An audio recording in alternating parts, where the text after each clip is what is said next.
accounts open.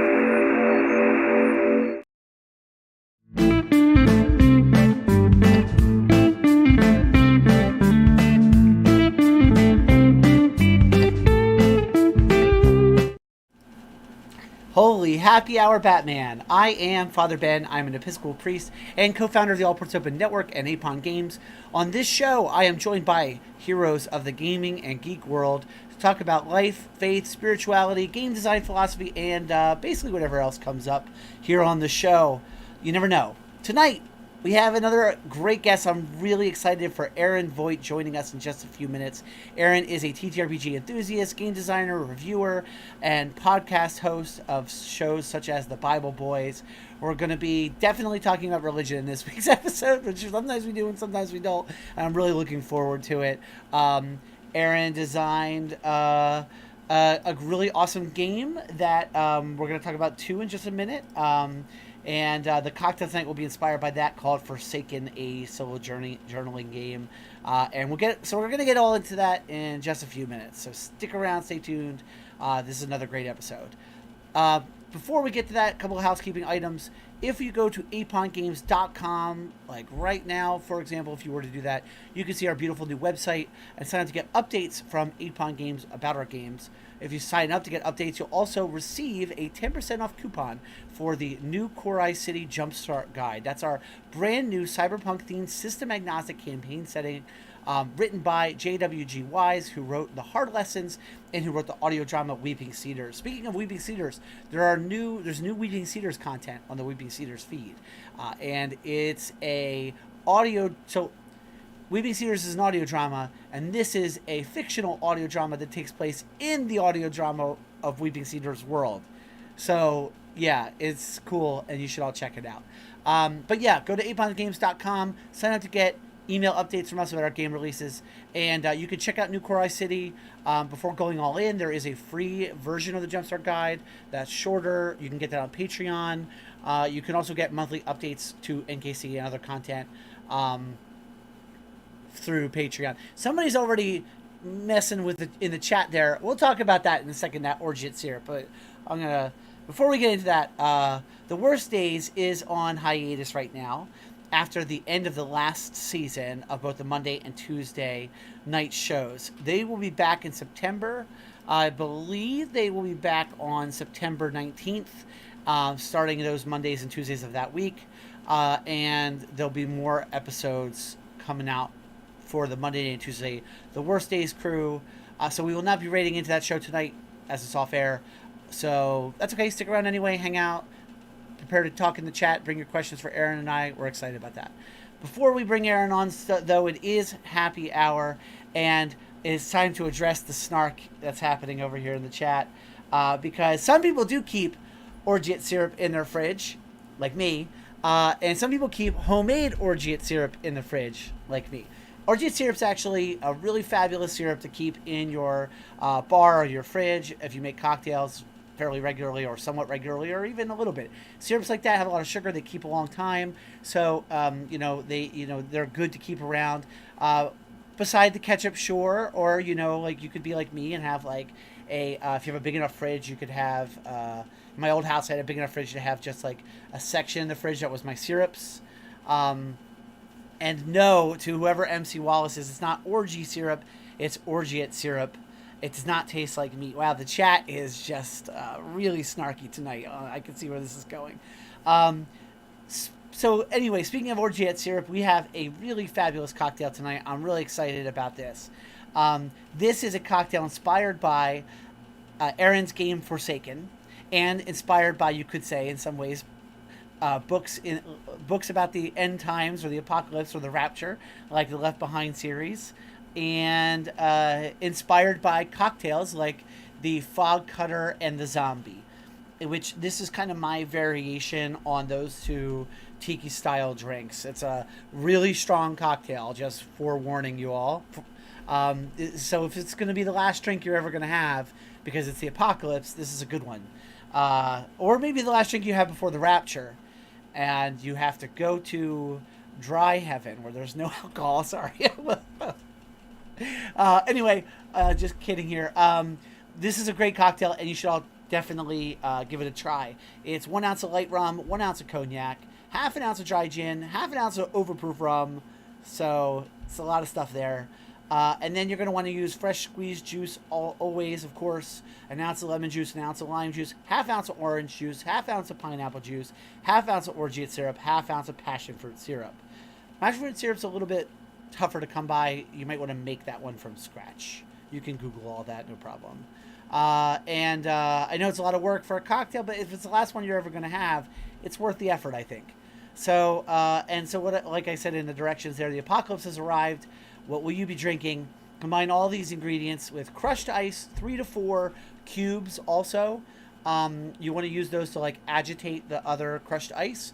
And you're going to, is there a, oh yeah, it does say mint sprig. It means sprig. It's supposed to be mint sprig for garnish. You're going to throw all those ingredients into like a mixer tin for your like if you have a blender, like a cocktail blender or a drink blender, and you're gonna what's called flash blend and open pour. That means you're gonna just like 5 to 8 seconds or so, like give it a real quick blend, like hit the button a few times at high speed, but just for just a few times to really blend that up, but not like make it pureed, you know. And then you just open pour the whole thing straight into a zombie glass or maybe something bigger if you need it, if there's just like a lot of extra liquid. Yeah, so no maple syrup, as the chat says there. You don't want to use maple syrup in this particular tiki cocktail. Maybe other ones. I have definitely used maple syrup in other cocktails in the show, but not this week. In about 5 minutes, this cocktail recipe card will be on my Twitter account. So you can just find Benjamin Wallace on Twitter, and you'll be able to get it there. Remember, if you do make the cocktail of the week, I do always ask people to let me know that you gave it a try. And maybe we can convince Justin from Delinquent Comics and The Worst Days to do another TikTok video making this cocktail, because he did one of those before or 2 of those before, and that was really fun.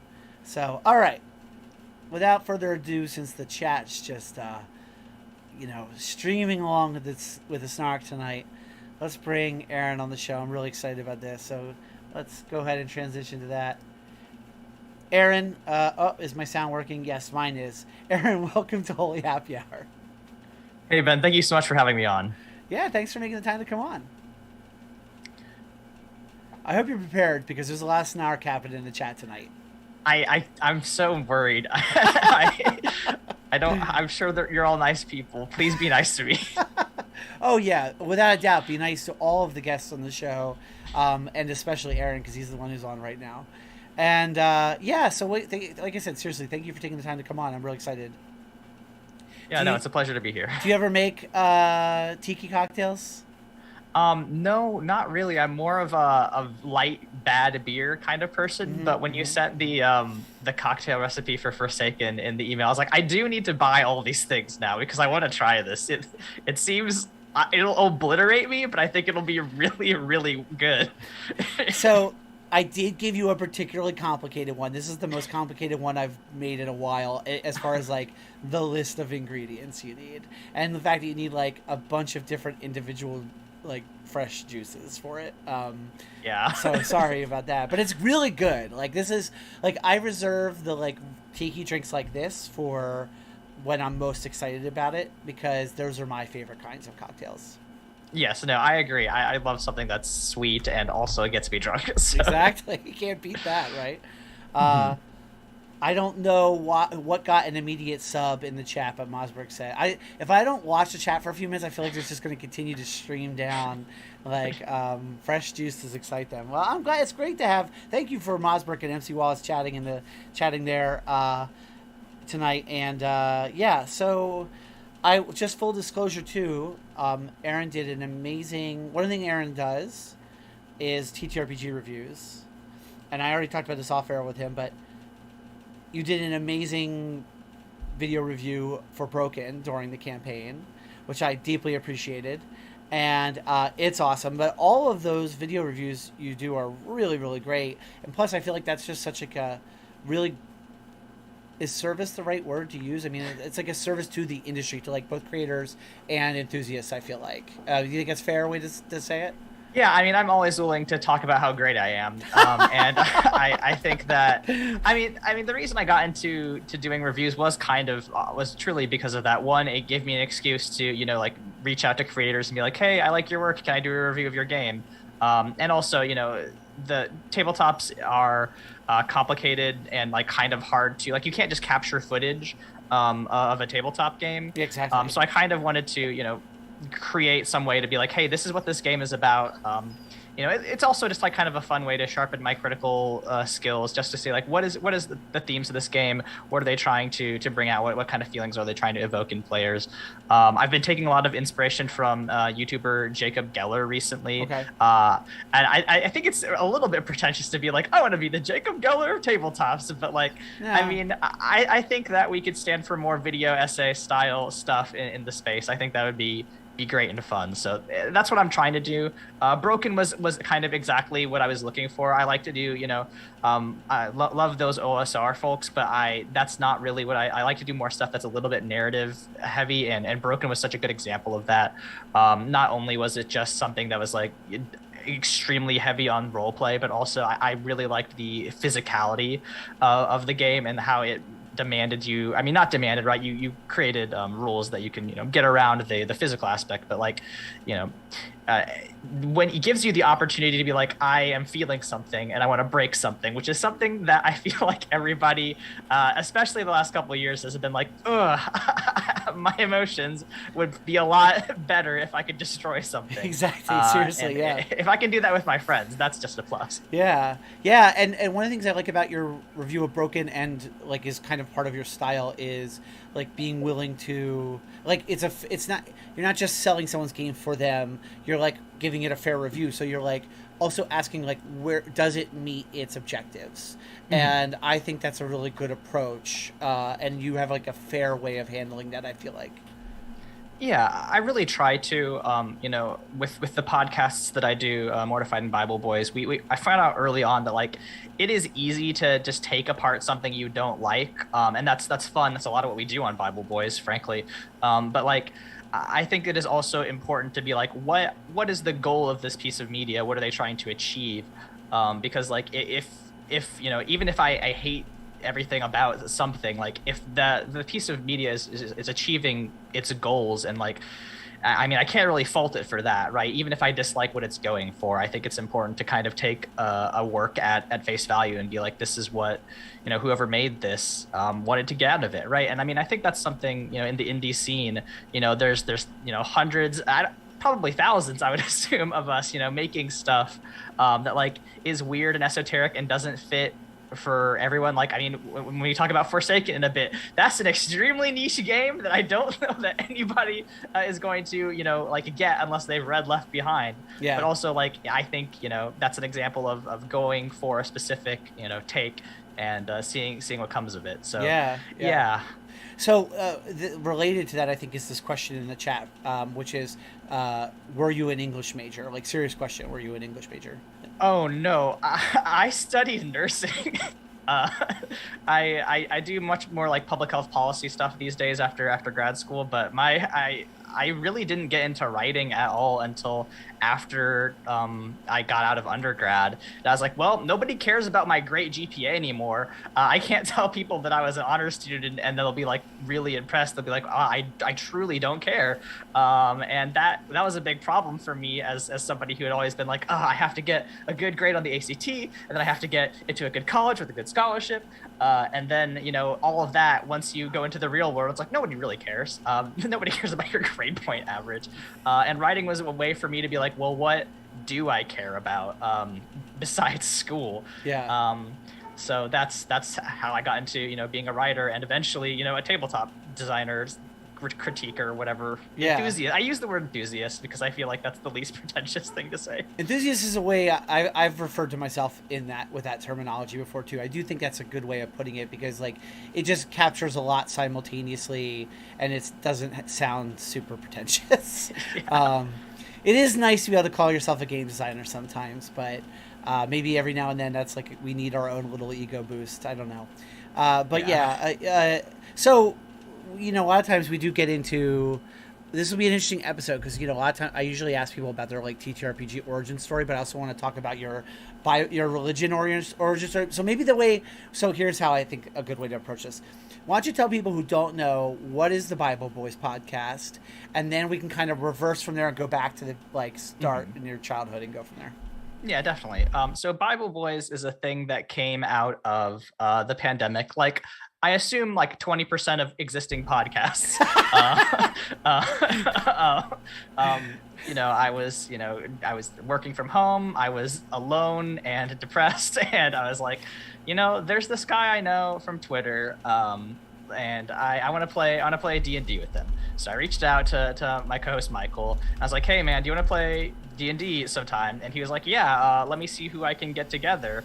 And he's like, oh, I have this brother. And that's how I met Josh. And, the two of them, we started playing D&D together. And then like a month into the pandemic, the hit film God's Not Dead came out on Netflix. And I was like, I need to have a conversation about this with somebody. And both of them were like, yeah, we're ex-evangelicals. We would love to talk about God's Not Dead, because I am like weirdly into that franchise in a bad way.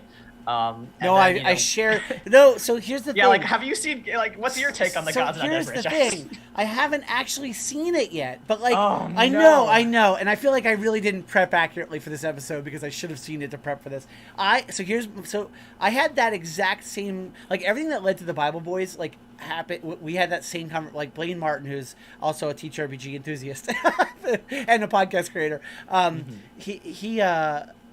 should plug his podcast, I guess. You Are Not Alone podcast, 2-player horror game podcast. He and I had like basically our own version of that conversation. Like, we watched the trailers for the different God's Not Dead movies, but we never took it further than making fun of the trailers, and every now and then watching them again for fun. And I don't know why. Like, I don't know why we didn't actually pull the trigger and watch them. We just never got around to it. But like, I kind of desperately want to.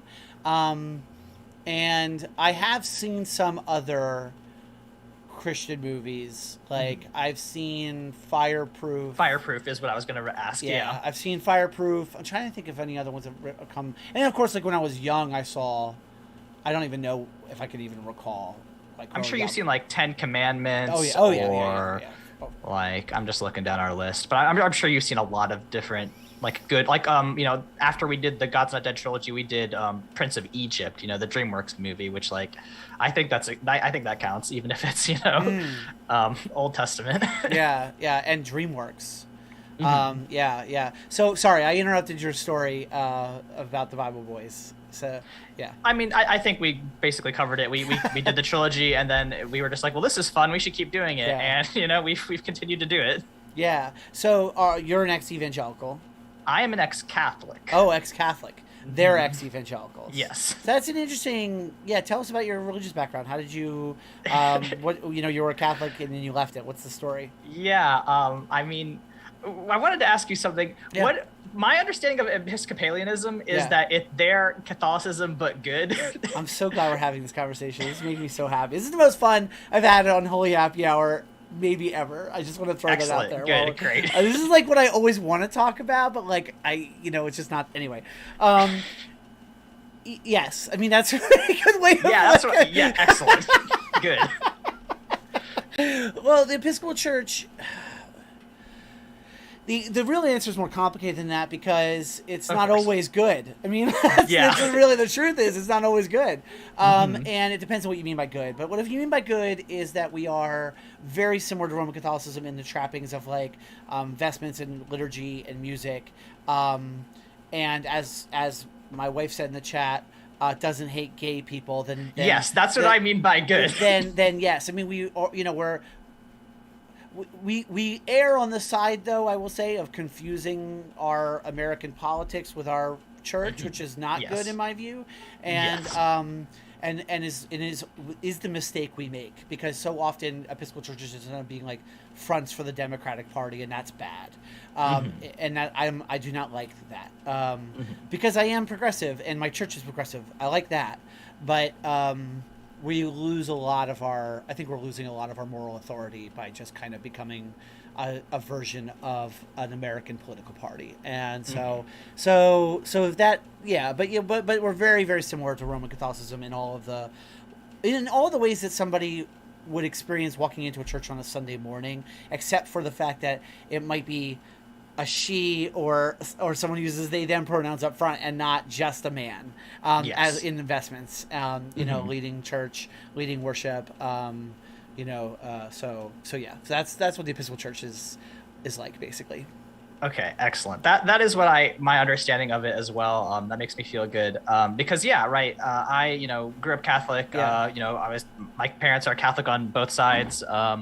So went to CCD, right? Got yeah. confirmed. Went to a Catholic high school where I got really really into Catholicism for a while, and then I graduated, and immediately it was like, oh, I didn't. Oh, I have a lot of actual things that I sublimated to get through high school, and now that I don't have to do it anymore, I don't know that I believe any of this stuff. Uh-oh.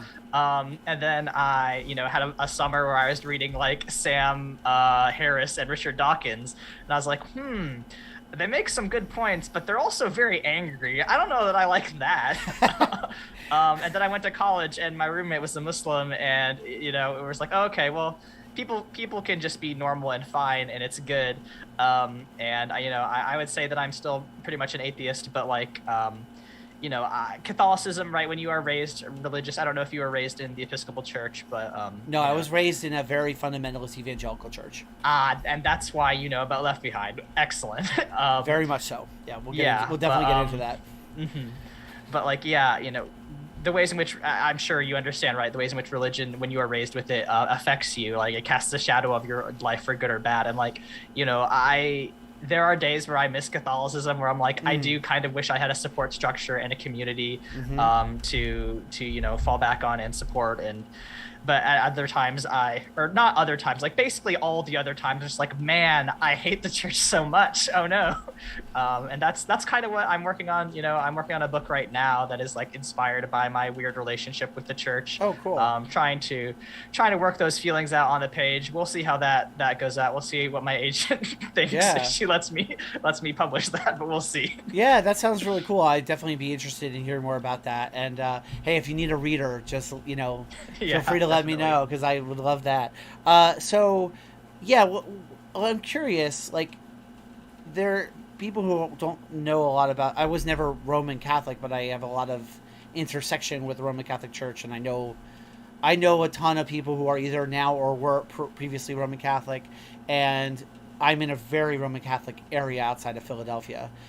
Oh yeah, Yeah, yeah. like it's so Catholic where I am, and so my understanding is there's a pretty people. I think people who aren't Catholic don't understand the diversity in the Roman churches. There's like a lot more diversity of kinds of Roman Catholicism than people realize. So, like, Mhm. what kind of would you say? What would you say the kind of Roman Catholicism you grew up with? Like, was it because there's different levels of even fundamentalism in Roman Catholicism. So, Mhm. how would you say your experience of the Roman Church was?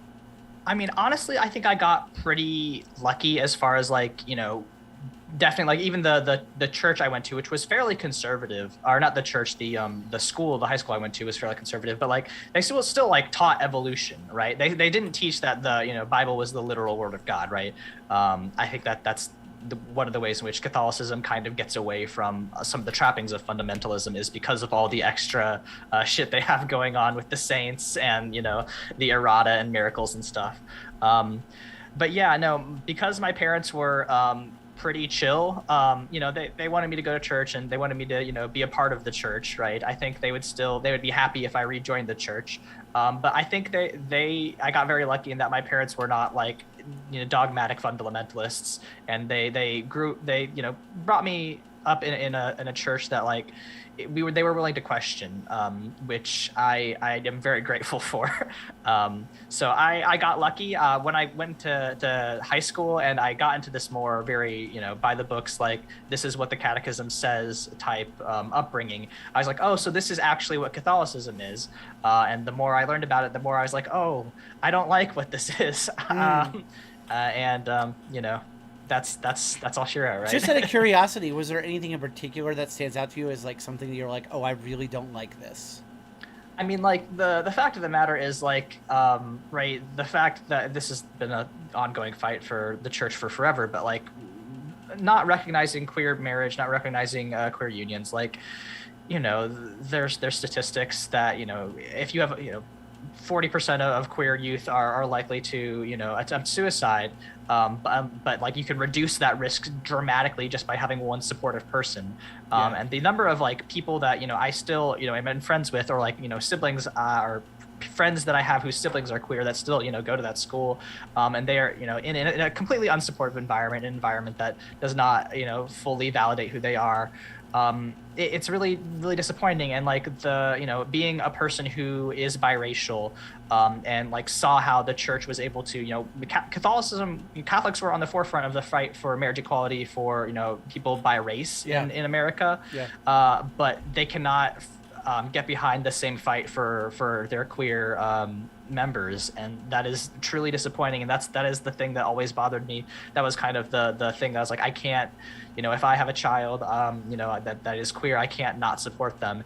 And then I, left undergrad and started playing tabletop games, and now all of my friends are gay. So that's how that happens. I mean, even beyond that, I just find that theology of the body is really weird.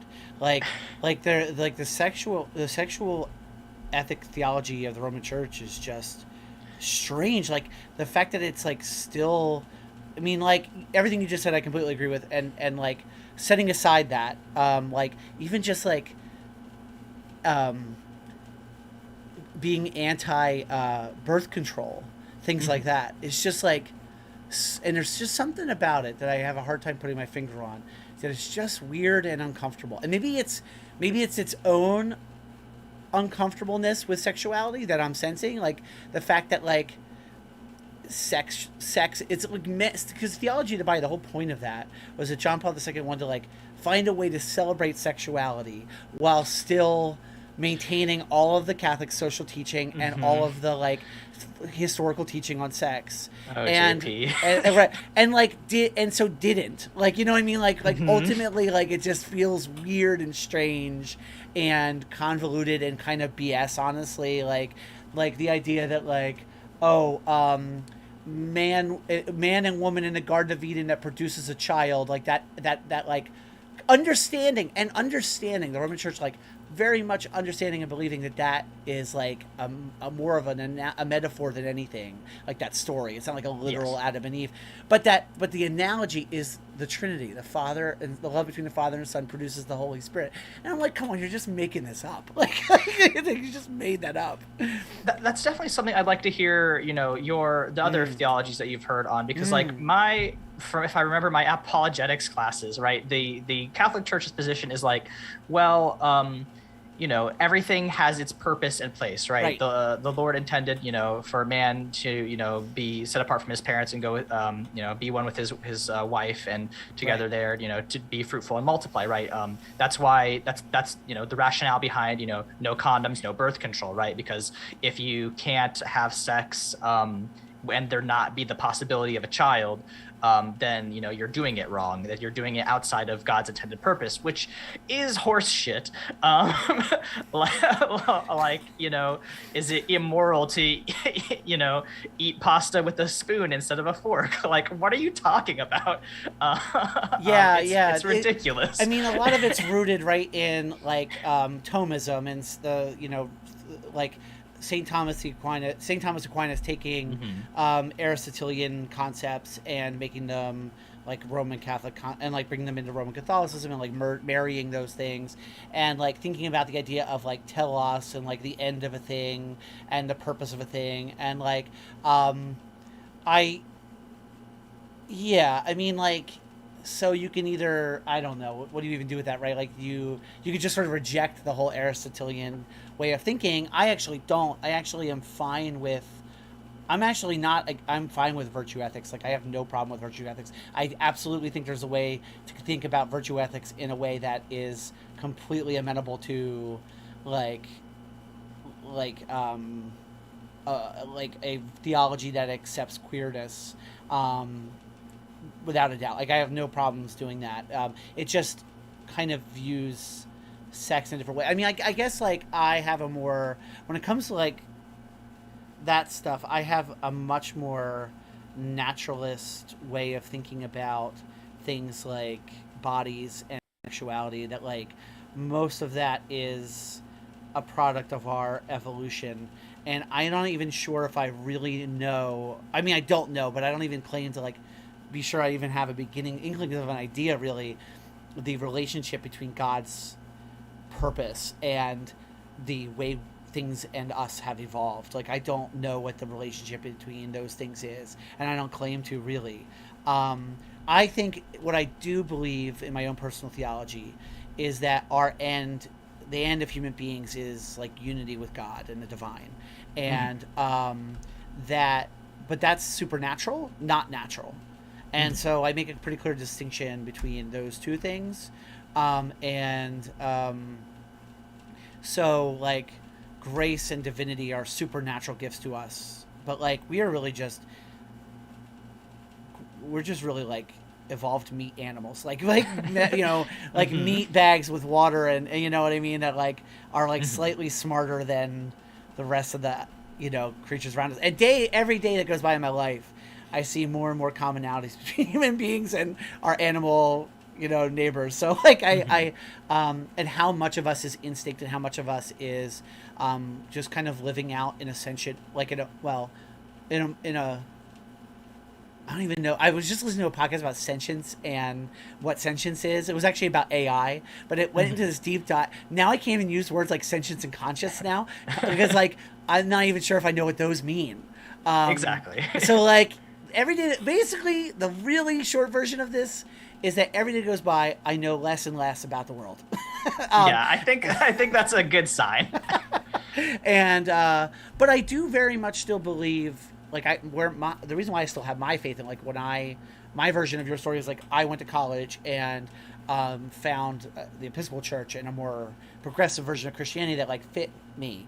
And but what really started to break my faith down was actually sort of studying the Bible in an academic way, in a way that really could dismantle your faith. For a lot of people it might, because it's like dismantling a particular version of the faith. And so like I didn't grow up, if I had grown up Roman Catholic, maybe that wouldn't have been the same kind of issue, because they're very pro science and evolution is something that they're not. Like they believe in the authority of different areas of study and learning. And so like they believing in scientists, kind of, you know what I'm saying. And for the first time I experienced a Christianity that was kind of like that. And so I could have very easily, I often say to people, like, I could see there's a version of my life where I became an atheist instead of a progressive Christian. Yeah. And it's just because I had the right people around me at that time, and I found like a version of Christianity that's so I'm still very much rooted in my belief in even the core tenets of the Christian religion, like the bodily resurrection of Jesus and things like that. But the other stuff I get more fuzzy on every day that goes by, I think. Yeah. But so if I can shift gears for a second so we could get back, let you talk more and me talk less. What's your ttrpg origin story? How did you end up in games? Yeah. So I had a friend when I was in grade school that introduced me to 3.5 D&D, and I thought it was cool. But I stayed off of it for a while until 2014, when the Adventure Zone came out. Right around when 5e starts to have its big renaissance. Got into it because of the Adventure Zone. Started running my own games. Started listening to a lot of actual plays. But it was largely 5e. I picked up maybe one Powered by the Apocalypse game between then and 2020. But actually when the George Floyd protests were happening and Itch.io had that huge racial justice bundle, that's kind of really where I started getting more into it, because I picked up the Itch.io bundle and I was like, oh, there is a whole world out here. Oh my God. And from there, I started like reading more stuff, started, reading more games. And then, I just kind of stumbled into tabletop Twitter in early 2021. And from there, that's how I kind of got more into the community, started getting connected with more creators and stuff. And I started releasing my own games because I wanted to take a crack at it. Pretty partial to world building type games. Those are kind of my favorite ones.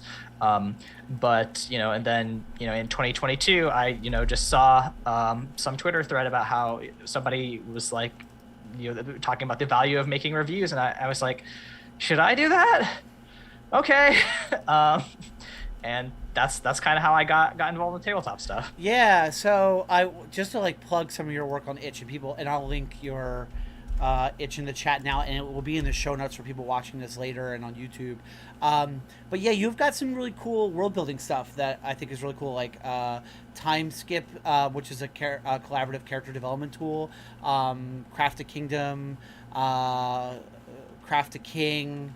Really cool. So yeah, I definitely pick up on your vibe of world building stuff. Yeah, definitely. Craft a King was my first attempt, which was it's basically just like a Word document that's like you roll a D100, pick a prompt based on a word, and talk about build a bad guy with your friends. That evolved into Craft a Kingdom, which is the same premise. It's basically just an expansion but with a setting, and I built it on Canva, so it looks a lot nicer.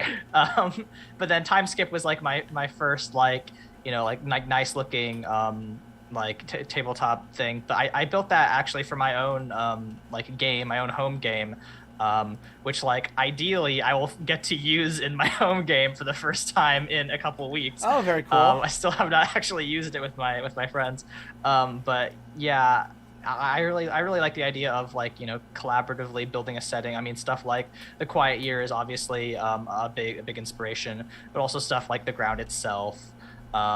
Anything where you're just like, here's a thing we can do, and let's build out and make a setting together, because I really truly think that if you involve your players, I'm usually the game master or DM, but like a lot of great ideas have come from my players and their involvement, and it gives people stakes, right? It gives them a hand in the ball, helps them be part of the storytelling, and that's so important. That's one of those things that D&D really taught me in a bad way. It was like you should be in control of everything, but indie tabletops were like, no, actually it's good if you have collaborative world building. Yeah. So how did you end up coming to write Forsaken? Like, what's the story for that is my way of also bringing us back to religion, because I was gonna roundabout get there. So right, Catholics don't really believe in the rapture. No, they don't, which is weird, that I'm obsessed with Left Behind, because what happened was that my parents had a copy of their 11th book in like the 16 book series or whatever. Yeah. The one about the Battle of Armageddon, and I was like, oh, this looks cool. I picked this up when I was like 12 years old. Okay. And I was like, I don't understand anything that's happening here, but there's like the Antichrist and people are getting their heads chopped off, and there's like fucking Satan's army is riding with like laser rifles. I haven't read that book in years, but I think that's actually what happens. They have some sort of heat gun, right? I mean, that's you're describing the book fairly accurately. Yeah. Right. People would think, if you think this is an exaggeration, it is not. That's the thing. No, this is just stuff that happens in Armageddon. And like I was like, this rules. I have to read everything about it, and as a sixth grader, I went and read the whole Left Behind series. Wow. Up until the point where Jesus comes back, and then they have the 1,000-year battle, and like I was like, wow, that was weird. Hopefully this isn't gonna affect me in any strange ways. And then when I come and bring up the rapture in my Catholic church history classes, they're like, what are you talking about? Yeah, that's interesting. Like, were they familiar with even the concept? Yeah, I mean, I think that Catholicism, because of its, because it's a big target, has to play defense a lot. Yeah. So a lot of times it's painted as the enemy in evangelical apocalypse stories or theologies and stuff. Yeah. Yeah. In Left Behind, the Pope becomes the leader of the one world enigma Babylon, the evil Antichrist church, basically. Right. So yeah, like very anti-Catholic, that book series. But yeah, no, that's. Whenever I would talk about the rapture, they'd be like, no, that's bad. That's bad and wrong. Only those heathen Southern Baptists believe in that. And but like that picture, that concept of the rapture of Forsaken, like I it got me into the Book of Revelation in a weird way that like I still have a strange fondness for, like even if 99% of that is completely thrown out by most branches of Christianity at this point. So it's really interesting because like probably some of my favorite material in the New Testament is I'm like very much a Revelation apologist. Oh, good, excellent. Like and some of my favorite material in the New Testament is in Revelation. It's so funny. So I grew up reading Left Behind and other books. There's other books. Oh, I should have double checked the names of these before we went live tonight, knowing we would get into this territory.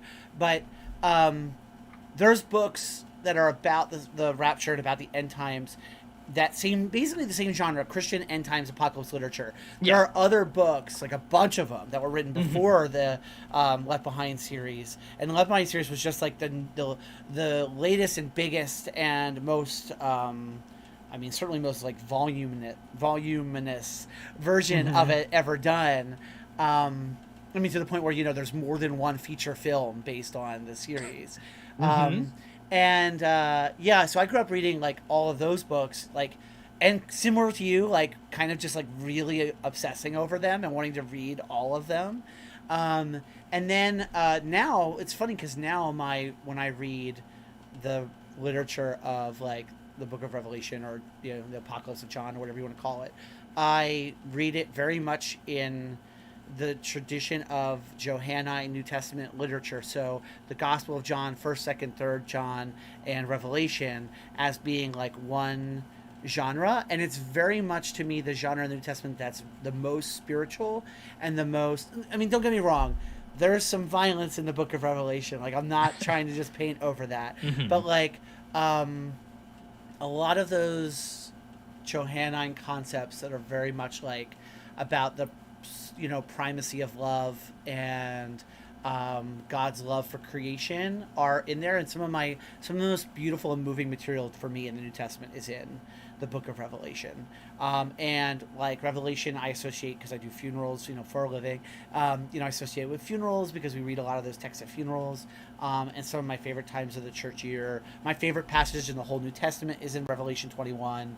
The home of God is among mortals, and the New Jerusalem descending to earth, and like the image of, for people who don't know, the image of like God wiping away the tear from every eye, that comes from Isaiah, but it gets echoed in Revelation and kind of made famous in Christianity through Revelation texts. And so there's like a lot of really beautiful and like moving and comforting material in there, but there's also a bunch of death and plague and I'm not trying to smooth over those things, don't get me wrong, they're in there. No, I think that's interesting because like that's basically all most normal people know about the Book of Revelation is the four horsemen and the apocalypse, Antichrist, etc., etc. I kind of love the fact that you are able to be like, no, there's actually some good stuff here. Just look beyond the doom and gloom.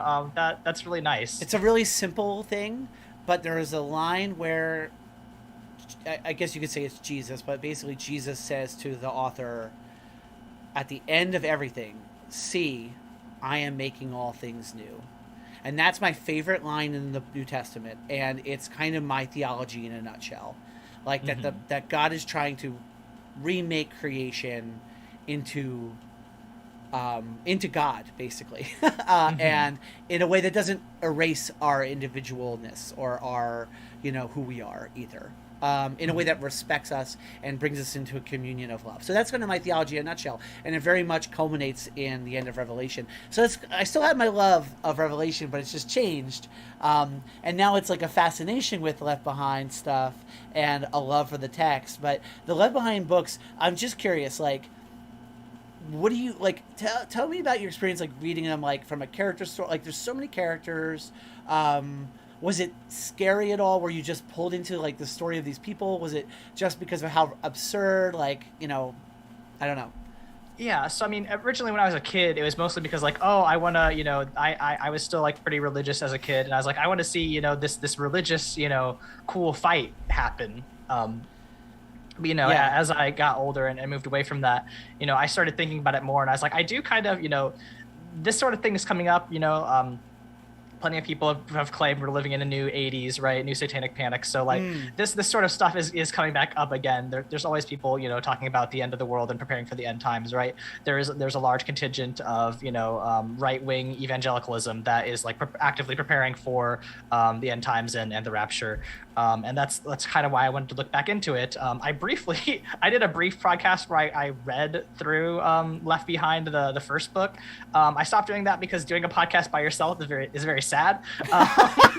So I stopped doing that, but like I wanted to revisit it, and I was like, wow, this book is wild. And the thing about Left Behind that like is still gripping to me is that like it does lay bare so much of the evangelical ideology that I think is so interesting and terrifying. The literal belief that people will be taken, right? I think there is a scene in the first Left Behind book where they describe the rapture happening and somebody getting it on camera, and like a woman who is like giving birth, like her baby being taken as she is giving birth, and like that is like very visceral and upsetting in a way that like is both grotesque but also fascinating, because it's like that is kind of the meat of Left Behind, is showing you the horror and the spectacle and being like, you don't want to be here when all this happens, you gotta get saved now. And then just like the stuff with like Nikolai Carpathia and Buck. I think there's a great podcast on the Geekly Inc. network that's called I'm gonna pull it up here, but it's by Tim Lanning and Jennifer Cheek. It's called Tribulation Farce, and they are doing that now. I highly recommend that to anybody who is interested in what we're talking about. But like they are going through and talking about the ways in which these characters are like absurd and weird, but also like are kind of perfect for the kind of situations they're being put in. And like I think that stuff is so fascinating, and I just think that Forsaken is kind of, or not Forsaken, but Left Behind is like kind of a perfect like fantasy setting, right? Because if you are getting big mountains, burning mountains falling out of the sky, and armored horse armies that breathe fire roaming across the land, I mean like that's basic fantasy shit. I mean it's metal. Exactly, 100%. So the pilot, the like main character, who's the pilot who Kirk Cameron plays in the movie. What's his name? I can't think of his name. Rayford Steele. Yes. I think Kirk Cameron plays Buck Williams. I don't remember who plays Rayford. Oh, that's right. I for some reason conflating him. I don't know why I'm picturing him in like a. Nicolas Cage played Rayford Steele in the 2014. That's right. Which actually I've never seen. It's the worst movie I've ever seen. Straight up, not even a joke. It's boring. It's not interesting. It doesn't get into any of the interesting rapture shit. It's the worst film I've ever seen. I'm so sorry, Nick Cage. I love most of your work, but bad movie. The fact that Nick Cage is in a Left Behind adaptation and it's not, and it's boring, is shocking. It is a waste of Nick Cage. It is embarrassing. Wow. Like, how do you be boring with something so provocative as Left Behind? They make it all about landing the plane. Really? That's it. That's the whole movie, is him very slowly landing a plane that's like with less people in it. It's the worst. It sucks so bad. It makes me want to see it just to know. Like don't pay money for it. No, okay. It's not worth it. All right. Okay. Wow. All right.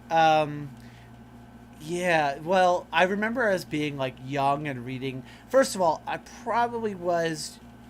I probably read that first book here. When did that first book come out? 95, I want to say. 95. So I was born in 83. Yeah. So I'm just going to throw out there, I was too young to read that first book. Like, there's some shocking stuff in it, but also I do remember very much being really intrigued by, like, the kind of sexual escapades of that pilot character. And I remember being, like, titillated by that as, like, a teenager. Like, ooh. Like, apparently you can be a sexy pilot and, like, sleep with, like, flight attendants and stuff. Like, I think the purpose of that, there's actually a whole thing, and I could, if I had more time in my life, maybe I would, like, talk about this in some format, like a podcast. But, like, there's, like, a whole thing in evangelical literature that's not just end times, but other evangelical literature, which is, like, really titillating evangelical literature. Like, I remember one book that I was not old enough to read, but I did, that was just like this whole thing about this guy who had this affair with this like really hot sexual woman, and like the purpose of this is to shame you into not Mm-hmm. having sinful sexual affairs. And Mm-hmm. very much as a teenager, it made me very intrigued about the sexual Oh, relationships these people were don't having. don't read this horny pornography. It's so bad. Here's 100 pages of it. I feel like there's like a lot of that in evangelical literature, and Yes. like there's just like a sliver of it. It's you made a really good point, which is that the Left Behind series kind of touches on all of the evangelical genres. Hmm. It kind of brings them all together. Yes, 100%. Yeah. Yeah. Do you think? I feel like it's like kind of an evolved chick track, like. Oh yeah, 100%, right? Because the ultimate goal, I think probably in every book there's a part where it's like, if you need to get saved, here's what you have to do. You know, all the characters slowly turn towards the fourth wall, and it's like, if you feel like maybe you need to, re-up your subscription to old JC, here's what say these words. And like, yeah, right? Because that's the whole point of, in theory, this is the point of the revel of the rapture and then the tribulation, right, is to scare you straight into accepting Christ and God, etc. Mhm. Right, it is 100% just a big long, million word chick track. Do you think there's anything redeeming about them? I mean, I read about, when I was doing that podcast back in 2019, I read probably through book 7. I got to the part where, spoiler alert, the Antichrist gets killed. He'll come back, don't worry. But like, it is, despite the fact that the writing is, very politically conservative, and it definitely has an agenda. It does not treat its characters of color well. There is something just really fascinating just by watching these people go through, trial after tribulation, and just like reading through, just like, and then World War III happened, and all of Chicago was obliterated in a nuclear bomb, and they had to like, break into a car and steal this car to, escape the warheads. Or like, it is fascinating to read through like this like completely out of proportion adventure, right? Because like the thing is like, I don't know if there is like truly a believability problem anymore. I think that, in the past couple of years we've kind of accepted that like, oh, everything's absurd, we just live in absurdity because the stupidest people imaginable make decisions that govern our lives, so we don't have to worry about whether or not our fiction is quote unquote believable. But like, this is really over the top, and I think it's great. Yeah, one of the several ways it gets really dangerous, right, is that I think a lot of people who don't realize how much kind of how much it affects things like, for example, American foreign policy. Like that there's like a whole ton of people who are evangelical Christians who have like that their Israel foreign Hmm. policy beliefs are Yep. rooted in this, and like I, that's like wildly dangerous, and I don't know how much people realize that. So again, that's just like one of the many ways, but like there is like really like this is like it's a fiction book series, right? Hmm. People, there are lots of people who like I would love, and I should really ask my father this sometime. My father like ate that stuff up, and like he's matured a lot in his kind of beliefs about things. Like he actually became Episcopalian and has changed a lot in his belief about things. But he'll like half jokingly refer to some people as potentially the Antichrist, and like I Hmm. think the framework of, so that's the thing, right? The skin for a lot of people, the framework is they believe the biblical truth. And the skin of like, okay, the person's name is Nikolai Carpathia who becomes the Antichrist, but like that could just be Barack Obama or Hmm.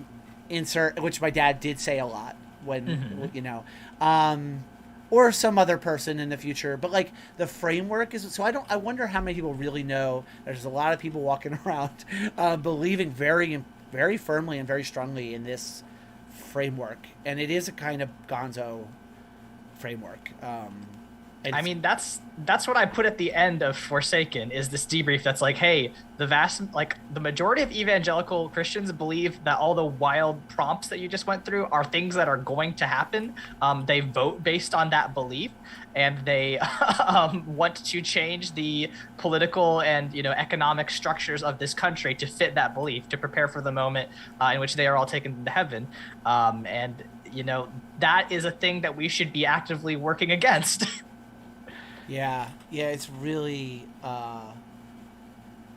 having been immersed in it for a good chunk of my life and my formative years. It is really, sometimes I forget now because I'm so Episcopalian and my life is so, I could, right, like I would have the privilege to forget. I could just be a happy Anglican sitting here listening to my English church hymns from the 17th and 18th century and just pretend that all of this, which evolved after that in like the 19th and 20th and 21st century, that like none of that happened, like exists. And I could, but like it would be wrong for me to do that. Because like you said, people vote with it, people vote with it in mind. And yes, I wonder 100%. How many people know that. Yeah. Yeah. So I don't even, where do we even go from there? Gotta pivot. I know, right? I'm just still processing. There's just so much. One thing that's very truly upsetting to me too about the books, before we talk more about the game Forsaken, is that like the one thing that truly like I can kind of like dismiss a lot of it as, and I can make jokes about it, as for catharsis. But one of the things that's actually upsetting to me is like the image of Jesus, like riding around killing people. Yeah, there's a whole sequence where he just like owns a bunch of dudes at the end of Armageddon, right? And that's like, oh, I don't know that I want to be right. The image of the lamb who has become the lion, like that's a great metaphor. I don't want Jesus to be like the fucking end boss of a JRPG though. That's no good. It's a really funny way of putting it. Yeah, and like it is actually like as someone that believes in, like has a faith in Jesus, that believes in Jesus, it's like really truly upsetting to me. Like it really bothers me, because it's like, what I would say to that is that like what I believe is actually Antichrist is in fact these books about the Antichrist, because what they're doing is like perverting, like, because the whole purpose of that image, right? They reverse the image. It's not the lamb who becomes a roaring lion, right? It's the roaring lion that is actually a slain lamb and slain by empire. And it's an anti-imperial text. Like the Book of Revelation is an anti-imperial text. And what they do is they take it and they turn it into empire again. And they like use the weapons of war. Like he becomes the weapon of war. And it's like such a reversal of what it's supposed to be that like it truly upsets me. Like I have to stop joking at that point because like it just really bothers me so much. Yeah, I mean, like what? You know what's bad? The Antichrist UN empire. You know what's good? What if Jesus established his own empire? That's what we want. And yeah, like it's completely antithetical to the entire premise of Christianity, right? Like, yeah. Come on, what are we doing here? Exactly, what are we doing here? So how did you want to approach when did you know you wanted to approach writing it as like a solo game, and what were your kind of design goals, I guess?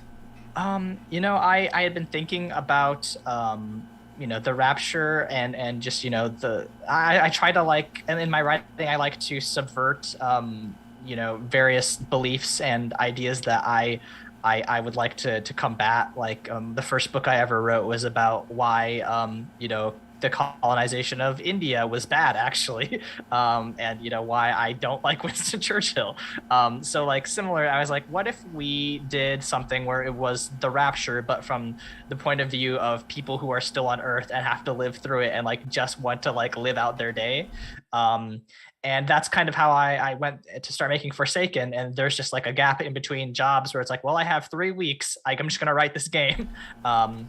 And I started writing it. And I think I was looking around, and I was like, the Wretched and Alone framework is probably the best way to frame this, because of the fact that like in Left Behind it is heavily emphasized that like, oh, everyone's gonna die, you're all gonna get turned into martyrs, right? So Wretched and Alone was very good because of its like distinct willingness to crush the player and being like, you're never gonna make it out.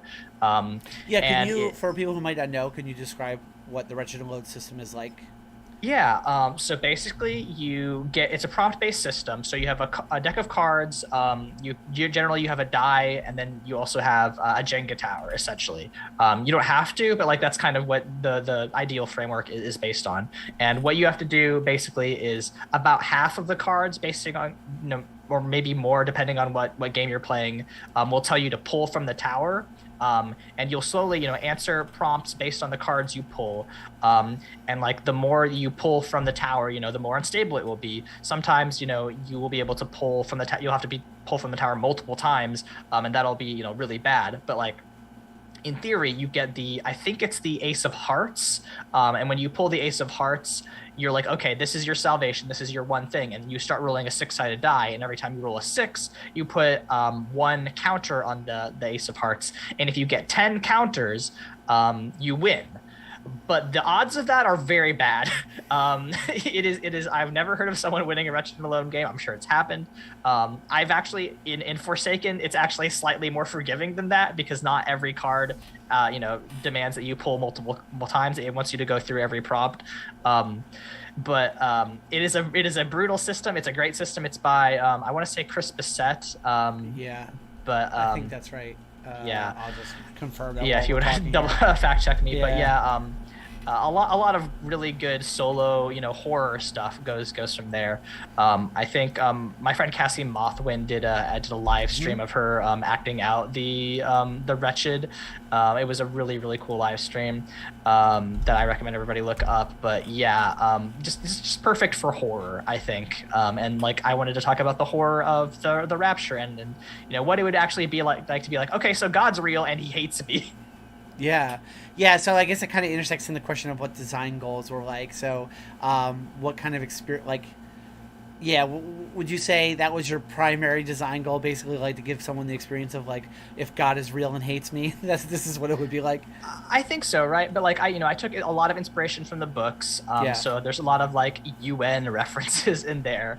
But I tried to get all of the bowl and the seal judgments in, all the fun stuff. But like, the point is to get the player in a mindset of like, oh wow, this is wild. This seems very silly. But also, there's people that are trying to convert me this whole time, right? The quote unquote good deck, right?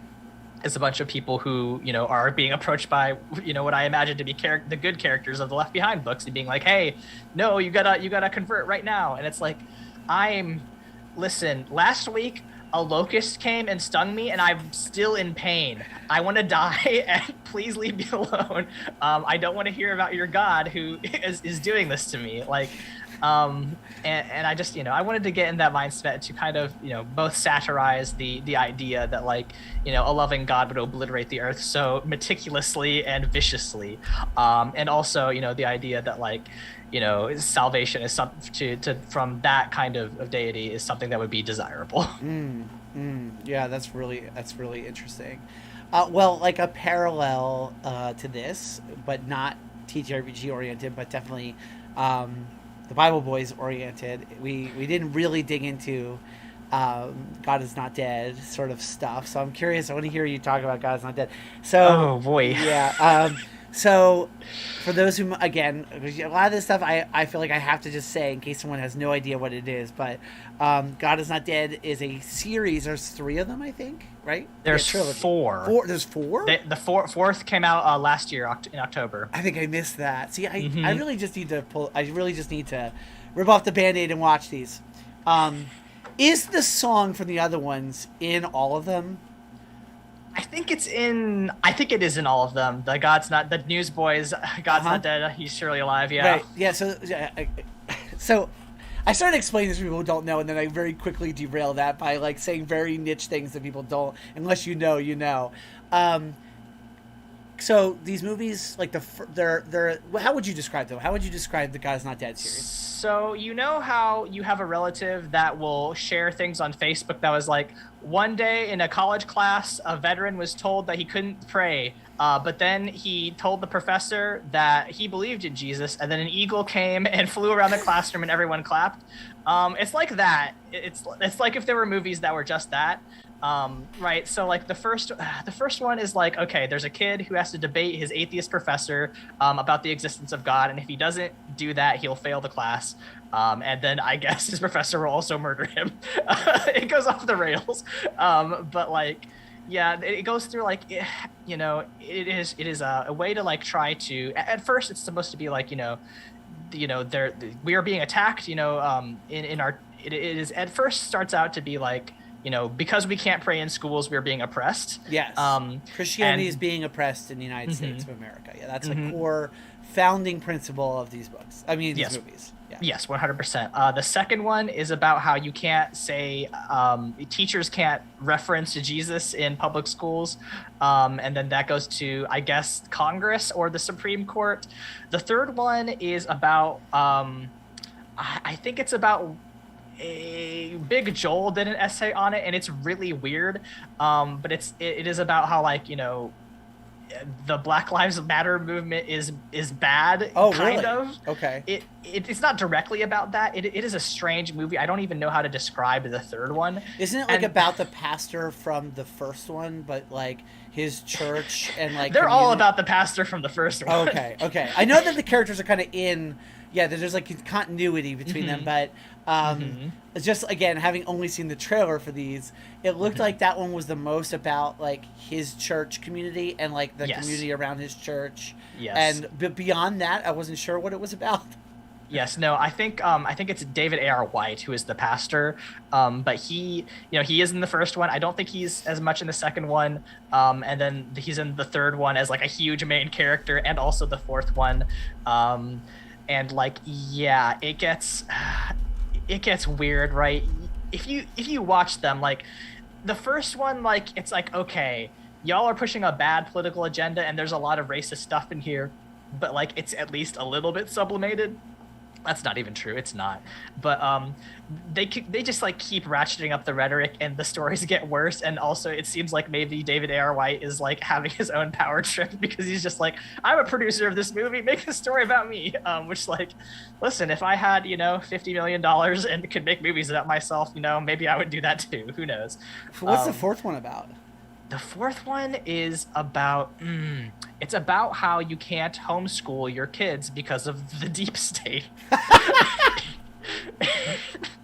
I think that's not an exaggeration. The fourth one is also very bad. Okay. And wild. But they're all like, I love them. I love to watch them. Is the thing that's wrong with me, is that I frequently, there's a scene where they sing a hymn. What is the song that goes says my soul, how great thou art. There's a cover of How Great Thou Art from the second movie that like I have saved on a playlist in YouTube that I will listen to sometimes when I'm sad, because I think it's the best cover of How Great Thou Art. I'll have to find this. I really like the second movie. Unfortunately, despite all of its bad politics and racism. Yeah, I mean, like, what's mind-blowing to me is like the people in it, right? You already said David A.R. White, but like Kevin Sorbo's the professor in the first one. That dude has gone off the rails in a bad way. Sure, but hold on. I mean, maybe similarly, I guess the same thing. But like Sabrina the Teenage Witch, what is her actual Melissa name? Joan Hart is number 2. Melissa Joan Hart is in number 2. Have you ever seen any of her any of the movies she's done, like the Hallmark type? I haven't, but my co-host Michael was just like, I'm so glad that Melissa Joan Hart isn't here. Let's see. She's in a movie with Slater from Saved by the Bell that's called, oh my gosh, I can't believe I'm forgetting the name of this movie because it's like my favorite Christmas movie. It's oh my gosh, I can't believe I'm forgetting what it's called. I have to check her Melissa Joan Hart's IMDb. I'm looking at it too. Is it Holiday in Handcuffs? That's it. That's the one. Yeah. Yes. She puts him in handcuffs and forces him at gunpoint to pretend to be her fiance for Christmas with the family. It's if you like these kinds of movies, it's so good. and yeah, of course and obviously they fall in love at Christmas time. Yeah, of course, right? Like That's how all those stories go. Yeah, just like you do when you handcuff somebody and force them at gunpoint to pretend to be your fiance. So so the fourth one is called God's Not Dead, We the People. Is that right? Yeah. Yep. Okay. Oh, I was gonna say that one of them, the court one that you mentioned, that's the one I guess with Sabrina the Teenage Witch with Melissa Joan Hart, has what's his name? The Ghostbuster is the judge. Oh, really? Yeah. So hold on, I will confirm this while we're here. Just get my facts straight. It's I can't believe. Is it Jesse Metcalf? No, that's the lawyer. Oh, and also, by the way, Peter Kane is in that movie, which is bonkers to me. Yes, Peter Kane. Like that's they get some good actors for these sometimes. Ernie Hudson. I can't believe I wasn't thinking. Ernie Hudson from freaking Ghostbusters is Judge Robert Stennis in that movie. Incredible. Yeah, is there anybody? Let's see if there's anyone in the fourth one that I'm surprised by. Obviously. David A.R. White is in all of them, as we covered. Janine Pirro is in it. Yes, that's who I was thinking of. There is one person, unfortunately. Oh, the fact that Janine Pirro is just wild.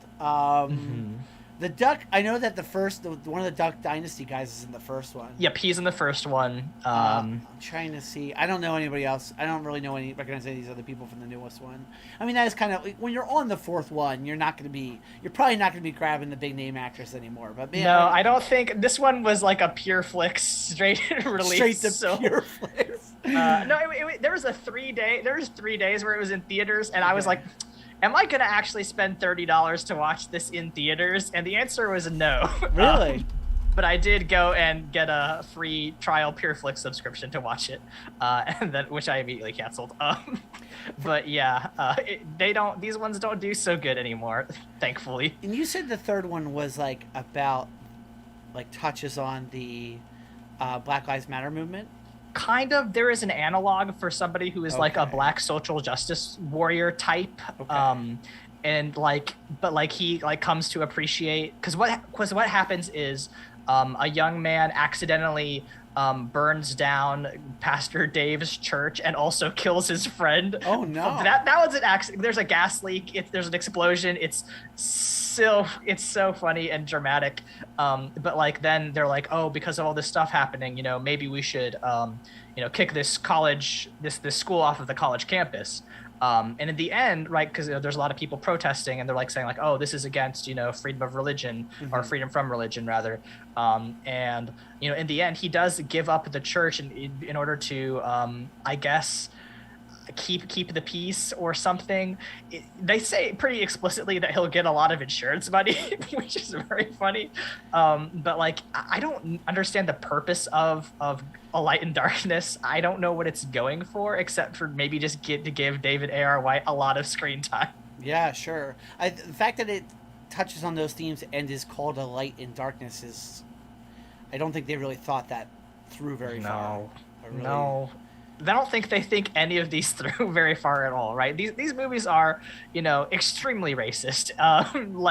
You talk about the ways in which they, subtly denigrate the Black Lives Matter movement. In the first one, right, there is a Muslim girl who converts to Christianity and then is subsequently, beaten and thrown out of her house by her father, which is okay. Why? There's an Asian man whose father is Chinese, and he also converts to Christianity because he's oh, this is great, I came from godless China, but now through great American Christianity I've been saved. Right? The racial politics of these films are quite bad in every way. In the fourth one, someone is straight up just I don't think we should have vaccines. Right?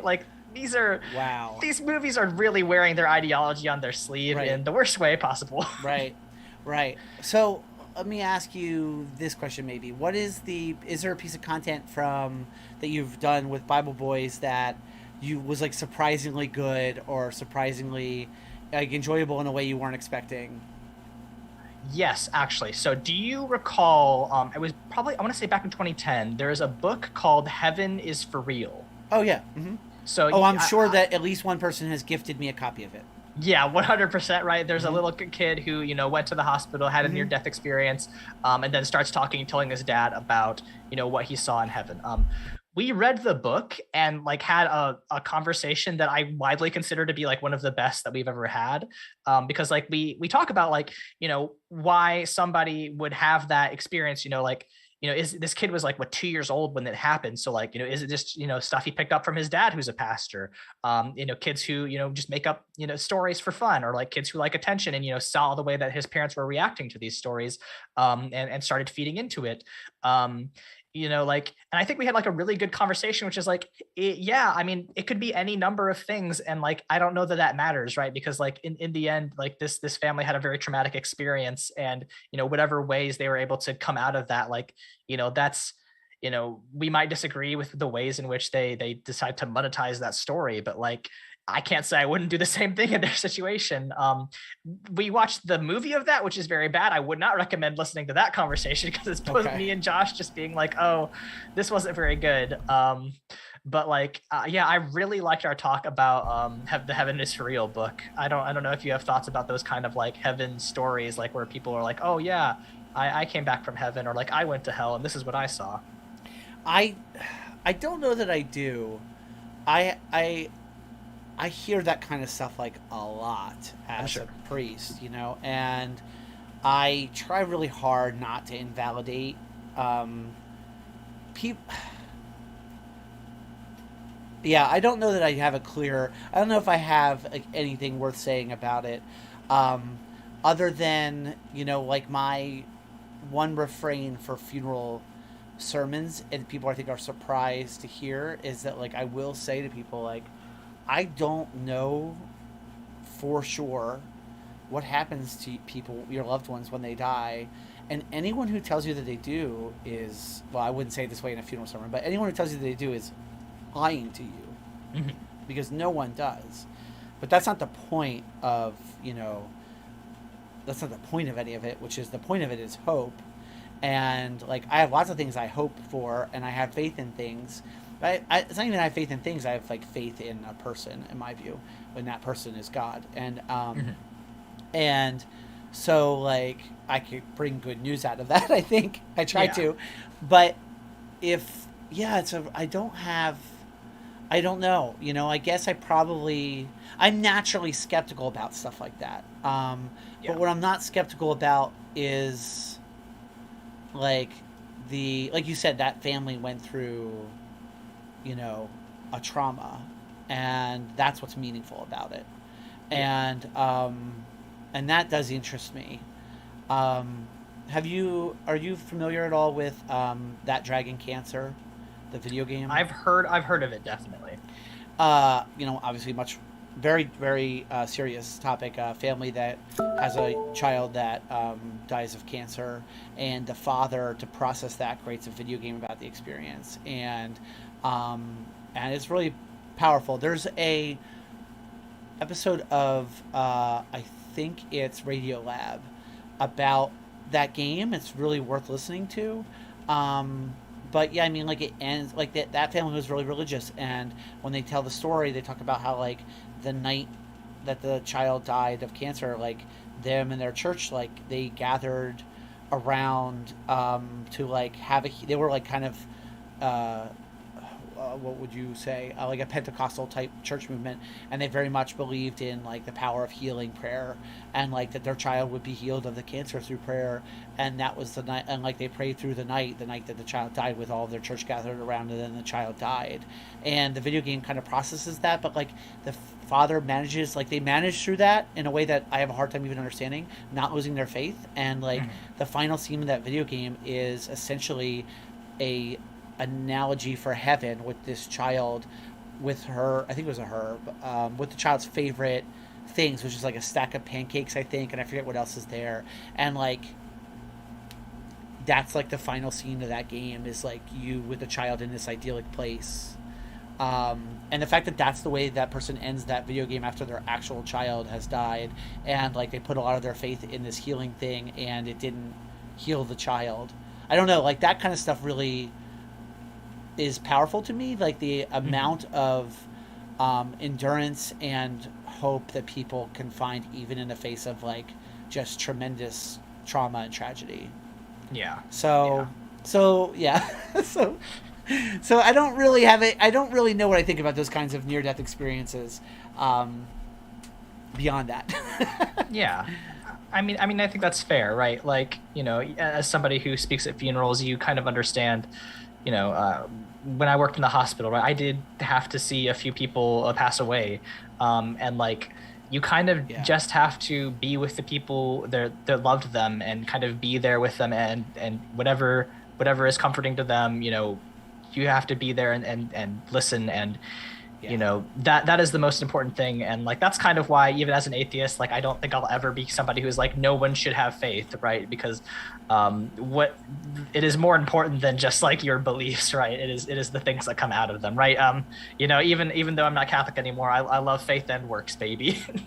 So yeah, even though so that's to your point. Like, even though I would tell somebody like that, I don't know what happens to somebody when they die. Like, I wouldn't claim that. I also will not do the opposite of that, which is like tell someone what they're like. If someone's telling me about like their belief about the afterlife, or like what they like, if someone's, that's because it's usually, those conversations are usually happening with me in a nursing home or me in a hospital bed, right? Mhm. And I'm not gonna sit there and tell them like, oh, you're probably wrong about that, by the way. Yeah. Like you're Yeah, it's bad timing. like, yeah, like I'm not gonna like take someone's belief from them either, or do that kind of harm to them in that context either. Like, Mhm. while of course, like, I think teaching good theology is an important part of what I do as a pastor and a priest. Like, it's about knowing, I guess, the timing of that. Yeah. Yeah. And like when you do it and when you don't. But okay, so if that's the thing that surprised you that you all read, what would, and maybe you already gave us the answer earlier in this conversation, but what's the worst thing you consumed for the Bible Boys? So, I mean, like, we were gonna talk about the Nicolas Cage Left Behind, and we just, like, it was so bad we could not talk about it. That's So just like that's so sad, because that's not a good bad movie. It's just a bad movie. exactly, right. It is Anyway. not fun to do a Right. bad movie, right? So Yeah. I'm trying to find. I'm looking through our episode list of things that were like pretty bad, but we had a good time talking about. And I mean, like, any one of the God's Not Dead ones, I'm so into that universe that, like, you can The like, God's Not Dead cinematic universe. Yeah. yeah, like, Uh-huh. yeah, no, it is really truly, like, they have recurring characters, and like, I love talking about that. I mean, I think there's some fun times where, like, people talk about, like, Christian urban legends was one fun, where we just talked about things like, you know I'm trying to. Oh, I don't even know this episode description. Why did I make them funny? That's not informative. Ugh. All right, that doesn't help at all. But, like, sometimes we'll talk about, like, Christian TikTok, right? Or And, like, Christian Mingle. I see. oh yeah, we did that one. Oh, who is the actress in the Christian Mingle movie? Mhm. Because she was in Mean Girls. What's her name? Oh, right, right. Yeah, I Um, saw this when it came out. I mean, I didn't see the movie, but I saw that this was happening when it Hold came on. out. Christian Mingle. The movie, thank you. Lacey Chabert, thank you. Weird, strange film. I mean, like, it does involve a lot of people talking about, like, mission trips and using the website Christian Mingle to date. But it's also about, like, various forms of large food. There's a bunch of different restaurants that show up, and also the subplot is that she's, like, trying to fake being a Christian, and, like, a turning point in the plot is where people find a book that says that is titled Christianity for Dummies, and, like, that's that's, like, the point of no return. That movie didn't do very good. Did not take home a great rate. I am seriously going to be just saying this for the record on the air right now. I'm going to be binge listening to every single episode of Bible Boys, because there's so many of these that I want to hear the discussions about. And also, like, there's some, like, I'm almost afraid of some of them. Like, I'm almost afraid of, like, conversations about stuff that I like, or stuff like that I grew up with, like VeggieTales. The VeggieTales ones are all right. VeggieTales holds up. Yeah. Oh, you guys did Jesus Camp? Oh my gosh. That one was sad. That's a tough one. But there's like stuff that I really like that you cover, like like Chronicles of Narnia stuff. So Oh no. I'm willing to expose myself to it. You know what I mean? Like I feel like I can't laugh at the stuff I don't like if I'm not willing to like hear conversations about the stuff that I do and not just be willing to like hear other sides of it.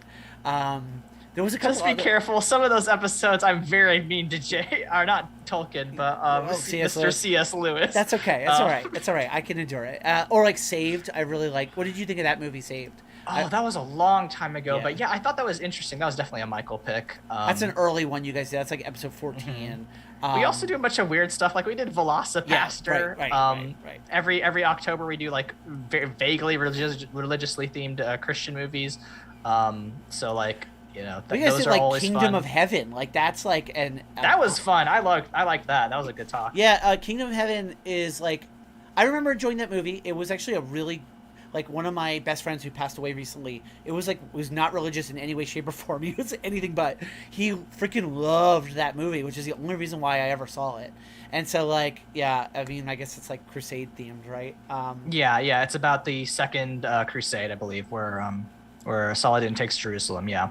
We could literally do this all night. Like we could talk about this forever. Probably. Well, okay. So I always, to kind of round out the conversation here, I always like to ask people what they're working on now. You already mentioned a book, but is there anything TTRPG oriented you're working on? Yeah. Yeah, so I am currently writing for a grant, a story synth grant from Big Bad Con. I am trying to write a game about people who are working as part of an imperial administration and trying to hold up their crumbling empire even as it comes down around them. So hopefully that'll be out at the end of October. That's called Manifested Destiny. Still ironing out some of the kinks in that one, but I'm excited for it. I think it'll be interesting, and it should be able to. Yeah, it's probably going to be available online to play like as a browser game if I figure out the coding. So Cool. It'll be interesting. Nice, awesome. Well, Aaron, thank you for taking the time to come on the show. Really Yeah, thank you appreciate so it. much for having me. It's been great. Absolutely, and let's do it again sometime. Maybe I'll actually 100%. Maybe I'll actually watch all the God's Not Dead movies, and then we can talk about them. Listen, if you want to talk about any God's Not Dead, any bad Christian media, please, I would love to be on and chat. Oh, one last question I'm going to squeeze in, which is because you referenced it earlier, and I haven't watched it in a long time. The first one you did that wasn't God's Not Dead, Prince of Egypt. Yes. How does that? My kids love that movie, but I didn't watch it with them, and I don't remember it enough in the context that I'm thinking of it now. How much does it hold up? How problematic is it? So, all of the Egyptians and Hebrews are played by white people, so Okay. that is All right. not great. Yeah. But the music's good. Yeah. The animation's beautiful.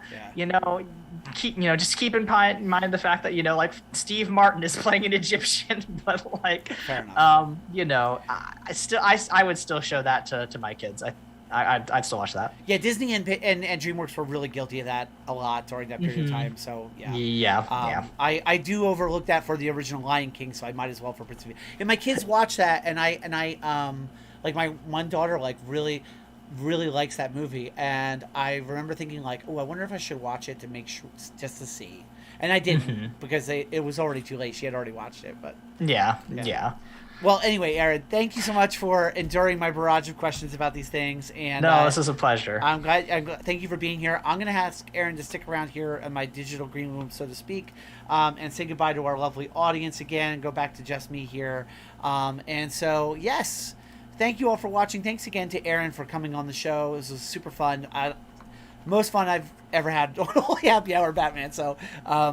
So I hope you all enjoyed it as well. Please don't forget to hit the follow button or consider subscribing to my channel on Twitch, or of course if you're watching this on YouTube, make sure you hit subscribe and you hit the little bell so that you hear every episode as it goes live. You get notified for that as well, and whenever we have a new episode.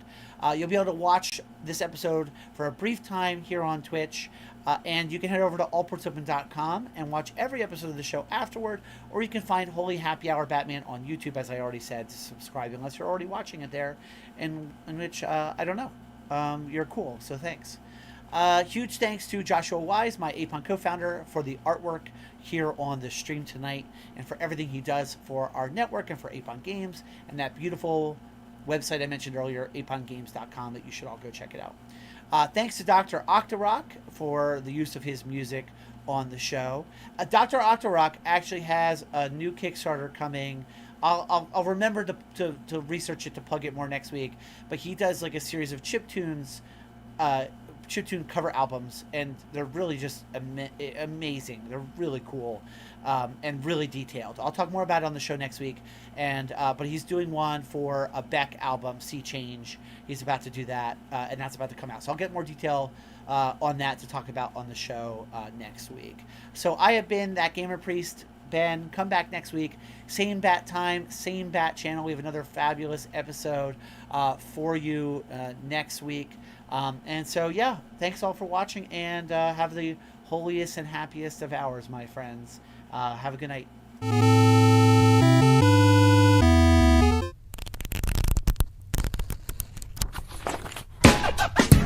Calling all citizens of Halcyon City. The newest generation of heroes are now painting the pages of Delinquent Comics, a Masks new generation actual play podcast. Complete back issues are available now on allportsopen.com, Spotify, iTunes, or wherever podcasts are found. You can help join the fight and hear the newest releases early by becoming a supporter on Patreon at patreon.com/allportsopen. New bi-weekly episodes become available to all citizens on May 24th, featuring the newest arc, the Sunset Island Saga.